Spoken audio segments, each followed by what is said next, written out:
ആകാശവാണി.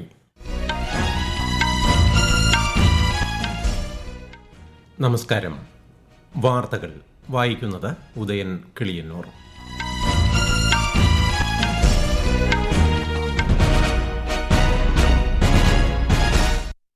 പ്രധാന വാർത്തകൾ. അസ്വാഭാവികമായ ജനസംഖ്യാ വ്യതിയാനം പഠിക്കാൻ ഉന്നതതല സമിതിയെ നിയോഗിച്ച് കേന്ദ്ര സർക്കാർ. സുപ്രീം കോടതി മുൻ ജഡ്ജി ജസ്റ്റിസ് പ്രകാശ് പ്രഭാകർ നൌലേക്കർ അഞ്ചംഗ സമിതി അധ്യക്ഷൻ. തീവ്ര വോട്ടർ പട്ടിക പരിഷ്കരണത്തിന്റെ നിയമസാധുത സുപ്രീംകോടതി ശരിവച്ചു. തെരഞ്ഞെടുപ്പ് കമ്മീഷന്റെ നടപടിക്രമങ്ങൾ ചട്ടവിരുദ്ധമാണെന്ന വാദം കോടതി തള്ളി. രാജ്യത്ത് എബോള ഇതുവരെ റിപ്പോർട്ട് ചെയ്തിട്ടില്ലെന്ന് കേന്ദ്ര സർക്കാർ. നിലവിൽ ആശങ്കപ്പെടേണ്ട സാഹചര്യമില്ലെന്നും ആരോഗ്യ മന്ത്രാലയം.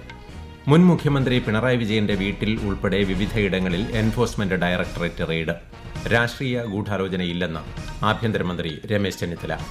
രാജ്യത്തെ ആദ്യ ഹൈഡ്രജൻ തീവണ്ടിക്ക് അനുമതി നൽകി റെയിൽവേ മന്ത്രാലയം. കേരളത്തിൽ തെക്കു പടിഞ്ഞാറൻ കാലവർഷം 2 ദിവസം കൂടി വൈകും. സംസ്ഥാനത്തിന്റെ തീരപ്രദേശങ്ങളിൽ കടലാക്രമണ സാധ്യത. വാർത്തകൾ വിശദമായി. 3 ദിവസത്തെ സന്ദർശനത്തിനായി രാഷ്ട്രപതി ദ്രൗപദി മുർമു സിക്കിമിലെത്തി. മോശം കാലാവസ്ഥയെ തുടർന്ന് രാഷ്ട്രപതിയുടെ നാഥുല പാസ് സന്ദർശനം റദ്ദാക്കി.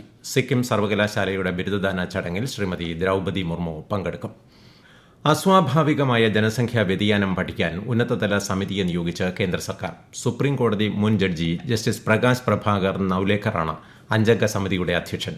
അനധികൃത കുടിയേറ്റം ഉൾപ്പെടെയുള്ള കാരണങ്ങളാൽ ഉണ്ടാകുന്ന ജനസംഖ്യാപരമായ മാറ്റങ്ങൾ രാജ്യത്തിന്റെയും വർത്തമാനകാലത്തിനും ഭാവിക്കും വെല്ലുവിളി ഉയർത്തുമെന്ന് കേന്ദ്ര ആഭ്യന്തരമന്ത്രി അമിത്ഷാ പറഞ്ഞു.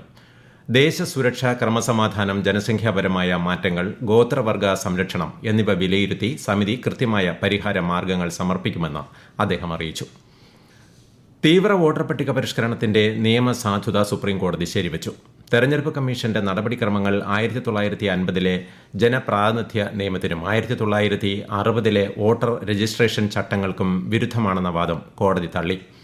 ബീഹാറിൽ SIR നടത്തുന്നതിനായി കഴിഞ്ഞ വർഷം ജൂണിൽ കമ്മീഷൻ പുറപ്പെടുവിച്ച വിജ്ഞാപനത്തെ ചോദ്യം ചെയ്ത് നൽകിയ ഹർജികളിലാണ് ചീഫ് ജസ്റ്റിസ് സൂര്യകാന്ത് ഉൾപ്പെട്ട ബെഞ്ചിന്റെ വിധി. രാജ്യത്ത് ഇതുവരെ എബോള കേസുകളൊന്നും റിപ്പോർട്ട് ചെയ്തിട്ടില്ലെന്ന് കേന്ദ്ര സർക്കാർ. നിലവിൽ ആശങ്കപ്പെടേണ്ട സാഹചര്യമില്ലെന്നും അധികൃതർ അറിയിച്ചു. സ്ഥിതിഗതികൾ ആരോഗ്യ മന്ത്രാലയം അതീവ ജാഗ്രതയോടെ നിരീക്ഷിച്ചു വരികയാണ്.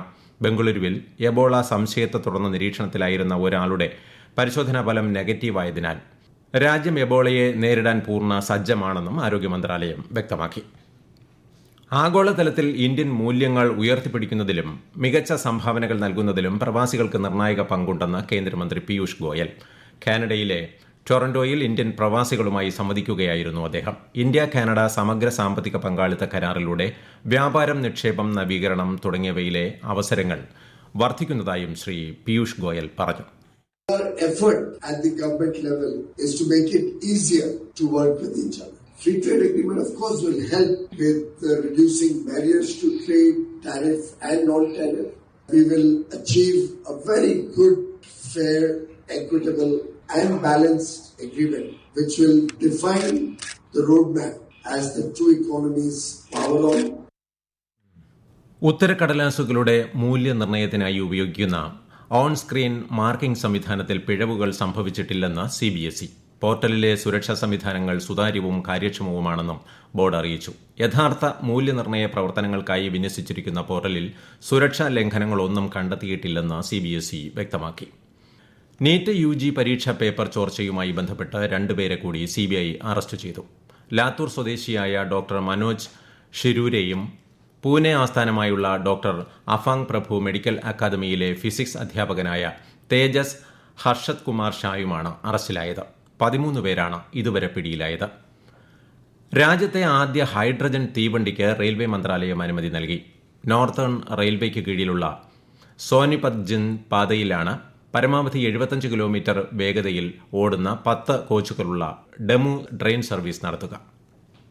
ഗേറ്റ് സ്കോറുകൾ അടിസ്ഥാനമാക്കി ഇന്ത്യൻ എയർഫോഴ്സിലെ ഓഫീസർ കേഡറിലുള്ള ടെക്നിക്കൽ ബ്രാഞ്ചിലേക്ക് പുതിയ റിക്രൂട്ട്മെന്റ് പദ്ധതി പ്രഖ്യാപിച്ചു. ഗേറ്റ് സ്കോറുള്ള ഉദ്യോഗാർത്ഥികളെ നേരിട്ട് എയർഫോഴ്സ് സെലക്ഷൻ ബോർഡ് പരിശോധനയ്ക്ക് വേണ്ടി ഷോർട്ട് ലിസ്റ്റ് ചെയ്യുമെന്ന് പ്രതിരോധ മന്ത്രാലയം അറിയിച്ചു. ഈ പദ്ധതി പ്രകാരം യോഗ്യരായ ഉദ്യോഗാർത്ഥികൾ എയർഫോഴ്സ് കോമൺ അഡ്മിഷൻ ടെസ്റ്റ് ഉൾപ്പെടെയുള്ള പ്രാഥമിക എഴുത്തു പരീക്ഷ എഴുതേണ്ടതില്ല. മെറിറ്റ് അടിസ്ഥാനത്തിലായിരിക്കും തെരഞ്ഞെടുപ്പ് നടക്കുക. പ്രധാനമന്ത്രി നരേന്ദ്രമോദി ജനങ്ങളുമായി ആശയങ്ങൾ പങ്കുവയ്ക്കുന്ന പ്രതിമാസ റേഡിയോ പ്രഭാഷണ പരിപാടി മൻ കി ബാത് ഈ മാസം 31-ന്. പരിപാടിയിലേക്കുള്ള ആശയങ്ങളും അഭിപ്രായങ്ങളും 1800117800 എന്ന ടോൾ ഫ്രീ നമ്പറിലൂടെയോ നമോ ആപ്പിലൂടെയോ മൈ GOV ഓപ്പൺ ഫോറത്തിലൂടെയോ ഈ മാസം 29 വരെ സമർപ്പിക്കാം. ഈ വാർത്തകൾ ആകാശവാണിയിൽ നിന്ന്. ആകാശവാണി വാർത്തകളും വാർത്താ അധിഷ്ഠിത പരിപാടികളും all India radio news Thiruvananthapuram YouTube ചാനലിലും at all India radio news Thiruvananthapuram Facebook പേജിലും AIR ന്യൂസ് _ ഇൻസ്റ്റഗ്രാം അക്കൌണ്ടിലും at AIR news _ TVM X ഹാൻഡിലും ലഭ്യമാണ്. മുഖ്യമന്ത്രി VD സതീശൻ ഇന്ന് ആഭ്യന്തരമന്ത്രി അമിത്ഷായുമായി ന്യൂഡൽഹിയിൽ കൂടിക്കാഴ്ച നടത്തും. ഇന്നലെ പ്രധാനമന്ത്രി നരേന്ദ്രമോദിയുമായും ധനമന്ത്രി നിർമ്മല സീതാരാമനുമായും മുഖ്യമന്ത്രി കൂടിക്കാഴ്ച നടത്തിയിരുന്നു. സംസ്ഥാനം നേരിടുന്ന സാമ്പത്തിക പ്രതിസന്ധിയെക്കുറിച്ച് പ്രധാനമന്ത്രിയെയും ധനമന്ത്രിയെയും ധരിപ്പിച്ച് മുഖ്യമന്ത്രി സംസ്ഥാനത്തിന്റെ വികസനത്തിന് കേന്ദ്ര സഹകരണം തേടി. മുൻ മുഖ്യമന്ത്രി പിണറായി വിജയന്റെ വീട്ടിൽ ഉൾപ്പെടെ വിവിധയിടങ്ങളിൽ എൻഫോഴ്സ്മെന്റ് ഡയറക്ടറേറ്റ് റെയ്ഡ് തുടരുന്നു. തിരുവനന്തപുരം ബേക്കറി ജംഗ്ഷനിലെ വാടക വീട്ടിലും CMRL ഓഫീസിലും അടക്കം 10 ഇടങ്ങളിലാണ് പരിശോധന നടക്കുന്നത്. കൂടുതൽ വിവരങ്ങളുമായി ആകാശവാണി ലേഖകൻ സ്മിതി M. പള്ളുരുത്തി. ഇന്ന് രാവിലെ 6 മണിയോടെ ആരംഭിച്ച എൻഫോഴ്സ്മെന്റ് ഡയറക്ടറേറ്റ് പരിശോധന ഇപ്പോഴും തുടരുകയാണ്. സംസ്ഥാനത്തിന്റെ വിവിധ ഭാഗങ്ങളിലായി 10ഓളം കേന്ദ്രങ്ങളിൽ ഒരേ സമയത്താണ് പരിശോധന നടക്കുന്നത്. എന്നാൽ ഇത് സംബന്ധിച്ച് എൻഫോഴ്സ്മെന്റ് ഡയറക്ടറേറ്റ് വിവരങ്ങൾ ഒന്നും തന്നെ പുറത്തുവിട്ടിട്ടില്ല. എൻഫോഴ്സ്മെന്റ് കേസ് ഇൻഫർമേഷൻ റിപ്പോർട്ടിനെതിരെ കേരള ഹൈക്കോടതിയിൽ ഉണ്ടായിരുന്ന ഒരു കേസ് ഇന്നലെ തള്ളിയിരുന്നു. കൊച്ചിയിലെ സ്വകാര്യ കമ്പനിയിലെ ഉന്നത ഉദ്യോഗസ്ഥരായിരുന്നു എൻഫോഴ്സ്മെന്റ് ഡയറക്ടറേറ്റ് നടപടികൾക്കെതിരെ ഹൈക്കോടതിയെ സമീപിച്ചിരുന്നത്. അതിനിടെ CPM പ്രവർത്തകർ എൻഫോഴ്സ്മെന്റ് ഡയറക്ടറേറ്റ് നടപടികൾക്കെതിരെ പ്രതിഷേധവുമായി രംഗത്തെത്തിയിട്ടുണ്ട്. ED നീക്കത്തിനെക്കുറിച്ച് അറിവുണ്ടായിരുന്നില്ലെന്ന് ആഭ്യന്തരമന്ത്രി രമേശ് ചെന്നിത്തല. ഇതിൽ രാഷ്ട്രീയ ഗൂഢാലോചനയില്ലെന്നും പ്രധാനമന്ത്രിയെ മുഖ്യമന്ത്രി സന്ദർശിച്ചത് സ്വാഭാവിക നടപടി മാത്രമാണെന്നും അദ്ദേഹം മാധ്യമങ്ങളോട് പറഞ്ഞു. അല്ല, ഞങ്ങൾക്ക് അതിനെപ്പറ്റി ഒരു അറിവുമില്ല, ഞങ്ങളെ അറിയിച്ചിട്ടുമില്ല. കേരള പോലീസിന്റെ സഹായം തേടിയിട്ടില്ല. അവർ കേന്ദ്ര സേനകളുടെ സഹായമാണ് തേടിയിട്ടുള്ളത്. ഞാൻ DGP ആയിട്ട് സംസാരിച്ചു, ഹോം സെക്രട്ടറിയായിട്ട് സംസാരിച്ചു. അവർ പറഞ്ഞ് ഞങ്ങൾക്ക് ഒരു വിവരവും ലഭിച്ചിട്ടില്ല. അപ്പം നമുക്ക് ഇതിനെപ്പറ്റി ഒന്നും അറിയത്തില്ല എന്താണ്. ഇപ്പം CMന് പിന്നെ മുഖ്യമന്ത്രിയായി ചാർജ് എടുത്ത ശേഷം ഡൽഹിയിൽ പോയി പ്രധാനമന്ത്രിയെ കാണുന്നത് ഒരു ആവശ്യമായ കാര്യമല്ല, കേരളത്തിന്റെ ആവശ്യമല്ല. പിണറായി വിജയൻ മുഖ്യമന്ത്രിയായിരുന്നപ്പോൾ എത്രയോ തവണ പോയി കണ്ടു. അതൊക്കെ റൊട്ടീനായിട്ടുള്ള ഗവൺമെന്റിന്റെ ഭാഗമല്ലേ. അത് ഇതുമായിട്ട് എന്തിനാ കൂട്ടിക്കുഴയ്ക്കുന്നത്?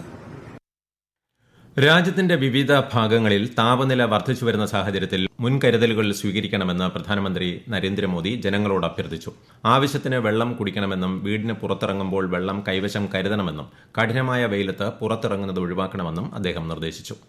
കേരളത്തിൽ തെക്കുപടിഞ്ഞാറൻ കാലവർഷം 1-2 ദിവസം കൂടി വൈകാൻ സാധ്യത. കാലവർഷം ചൊവ്വാഴ്ച എത്തുമെന്നായിരുന്നു നേരത്തെ പ്രതീക്ഷിച്ചിരുന്നത്. അതേസമയം കള്ളക്കടൽ പ്രതിഭാസത്തിന്റെ ഭാഗമായി സംസ്ഥാനത്തിന്റെ തീരപ്രദേശങ്ങളിൽ പലയിടത്തും ഇന്ന് കടലാക്രമണത്തിന് സാധ്യതയുണ്ട്. തമിഴ്നാട്, കന്യാകുമാരി, ശ്രീലങ്കൻ തീരങ്ങളിലും ഗൾഫ് ഓഫ് മാന്നാർ, ബംഗാൾ ഉൾക്കടൽ മേഖലകളിലും ശക്തമായ കാറ്റിനും മോശം കാലാവസ്ഥയ്ക്കും സാധ്യതയുള്ളതിനാൽ മത്സ്യബന്ധനത്തിന് വിലക്കേർപ്പെടുത്തി. സ്നേഹത്തിന്റെയും സാഹോദര്യത്തിന്റെയും ഓർമ്മകളുമായി ഇസ്ലാം മത വിശ്വാസികൾ നാളെ ബലിപെരുന്നാൾ ആഘോഷിക്കും. ബക്രീദ്, വലിയ പെരുന്നാൾ എന്നീ പേരുകളിൽ അറിയപ്പെടുന്ന ബലിപെരുന്നാൾ സഹനത്തിന്റെ ഓർമ്മകളാണ് വിശ്വാസികൾക്ക് നൽകുന്നത്. പ്രവാചകനായ ഇബ്രാഹിം നബി ആദ്യ പുത്രനെ അള്ളാഹുവിന്റെ കൽപ്പന മാനിച്ച് ബലിയർപ്പിക്കാൻ ശ്രമിച്ചതിന്റെ ഓർമ്മ പുതുക്കലാണ് വലിയ പെരുന്നാൾ. ഹജ്ജ് കർമ്മത്തിന്റെ 3-ാം ദിനമായ ഇന്ന് ഹാജിമാർ മിനായിൽ പിശാചിന്റെ പ്രതീകമായ ജംറകൾക്ക് നേരെയുള്ള ആദ്യ കല്ലേറ് കർമ്മം നിർവഹിച്ചു. ഏറ്റവും വലിയ ജംറയായ ജംറത്തുൽ അക്ബയിലാണ് ആദ്യ കല്ലേറ് കർമ്മം. ബലിയർപ്പണം നടത്തിയ ശേഷം മക്കയിലെത്തി കഅബ പ്രദക്ഷിണവും മുടിമുറിക്കലും നിർവഹിച്ച ശേഷം ഇഹ്റാം വേഷം മാറി തീർത്ഥാടകർ പുതുവസ്ത്രം അണിയും. പ്രധാന വാർത്തകൾ വീണ്ടും.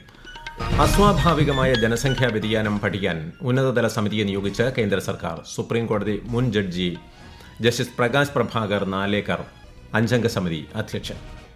തീവ്ര വോട്ടർ പട്ടിക പരിഷ്കരണത്തിന്റെ നിയമസാധുത സുപ്രീംകോടതി ശരിവച്ചു. തെരഞ്ഞെടുപ്പ് കമ്മീഷന്റെ നടപടിക്രമങ്ങൾ ചട്ടവിരുദ്ധമാണെന്ന വാദം കോടതി തള്ളി. രാജ്യത്ത് എബോള ഇതുവരെ റിപ്പോർട്ട് ചെയ്തിട്ടില്ലെന്ന് കേന്ദ്ര സർക്കാർ. നിലവിൽ ആശങ്കപ്പെടേണ്ട സാഹചര്യമില്ലെന്നും ആരോഗ്യ മന്ത്രാലയം. മുൻ മുഖ്യമന്ത്രി പിണറായി വിജയന്റെ വീട്ടിൽ ഉൾപ്പെടെ വിവിധയിടങ്ങളിൽ എൻഫോഴ്സ്മെന്റ് ഡയറക്ടറേറ്റ് റെയ്ഡ്. രാഷ്ട്രീയ ഗൂഢാലോചനയില്ലെന്ന് ആഭ്യന്തരമന്ത്രി രമേശ് ചെന്നിത്തല. രാജ്യത്തെ ആദ്യ ഹൈഡ്രജൻ തീവണ്ടിക്ക് അനുമതി നൽകി റെയിൽവേ മന്ത്രാലയം. കേരളത്തിൽ തെക്ക് പടിഞ്ഞാറൻ കാലവർഷം 2 ദിവസം കൂടി വൈകും. സംസ്ഥാനത്തിന്റെ തീരപ്രദേശങ്ങളിൽ കടലാക്രമണ സാധ്യത. വാർത്തകൾ കഴിഞ്ഞു. അടുത്ത വാർത്താ പ്രക്ഷേപണം വൈകിട്ട് 6:30.